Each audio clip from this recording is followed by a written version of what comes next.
Hi everyone, I'm Eriko Fufurefa from Kafe Women's Association here in Goroka, Eastern Highlands, PNG.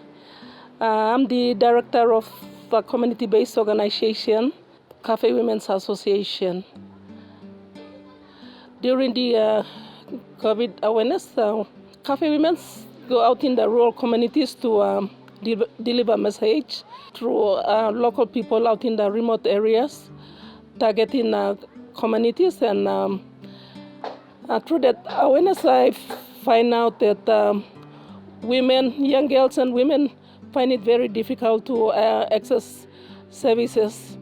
Also in settlement, in just surrounding town, like surrounding Goroka town, I've seen that they can't do marketing daily because we have this lockdown. The police work very hard during those times, so they have to come earlier, and they don't make enough money to provide for their families. So these are some of the very challenges I've seen, and so many children live without food, and even the parents too. Name to me Erina na mi blenga no fi. Mi ga triple pikinini. Na lo dislas bitla stop lo banana block na. Lo time disla COVID-19 come inside. One plus side where nongut lo mi pla os planting mi pla stalo block mi plano sa. Mi plano work money. Mi pla live lo market na socialize go kam na kai na sla kain so. Time disla si kem kam os planting pla hard lo market. Some people no go work now, no si pay too, amol pa ni hard lo kai ke blo house.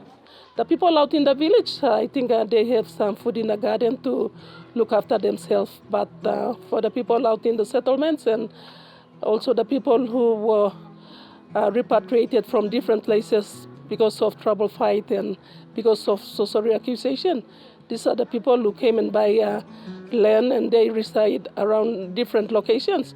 These are the people who were mostly affected.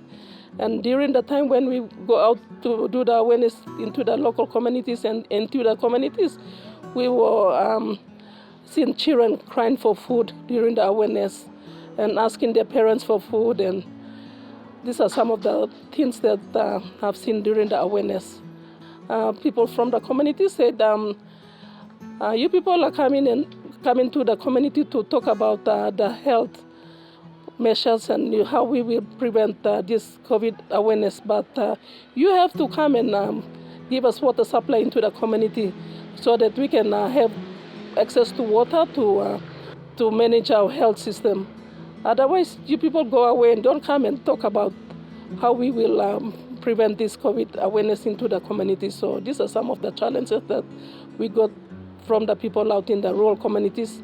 And the positive side of it, it also, like family union, men reunion with their families. Some of the men, they don't really go and settle with their families within the homes. They just, certain times they poke up, see their families and go, but this COVID that bring their families together, so even children can know their fathers and who their father is. So I think that's the positive side of it. Nara plus side of them, all police too, or stop lo ta kona, no what a man Mary Poret. Me plus stop good to a house. No at noise was Parkman or kind of same. During this COVID awareness, we've seen that most women did not go to the hospital because they were frightened to go and access the service because they think that they would go to the hospital and get this coronavirus out there. So some of the women, they were afraid to go and access the service out there. And also during the night, there's the women organization. I support almost 11 women to access to the hospital during the night. Most women were really affected. And one of the things that I find out when I was saving some of the women out in the settlement to get some treatment, the workers in the hospital, they were afraid because they don't have this proper PPEs in place, so they have to go away. They don't want to treat the patients. So these are some of the very big challenges that we have. As for our staffs, we all go out into the remote areas and go around the settlements, go around in town areas to do awareness on coronavirus. And we talked about gender-based violence, and we talk about also how to respect disability and vulnerable groups of people out in the community and settlement, how the caregivers can look after them and protect women and men who are with disabilities and who are in need, like vulnerable groups who need support, how we can help them. And also we integrated with the gender roles and responsibilities on these times, how men can look after women, women can look after men, and then look after their families, and they can look after their communities. We also went into the primary schools and talked to the students on how they should protect themselves, also like what we did to the communities. So we were planning and thinking of and work on the challenges they faced and way forward, so that we can at least help to provide these itineraries that they were needing it, like face mask and all this. For us, as a women organization, we were partnering with the health department, and also we were involving with our district, with our local MP, and also the police also was supporting, and we all go together to do the coronavirus awareness into the remote areas. Our work is to protect and prevent.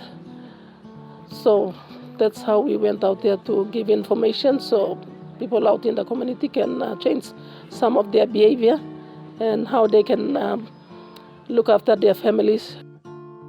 Through this coronavirus, I've seen that the health department really come out and they work really close with the local NGOs to address these issues. So this was the first time that I've seen it was a good process.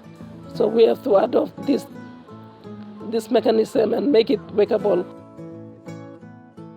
I would like to thank women of the world. All my heart is with you all.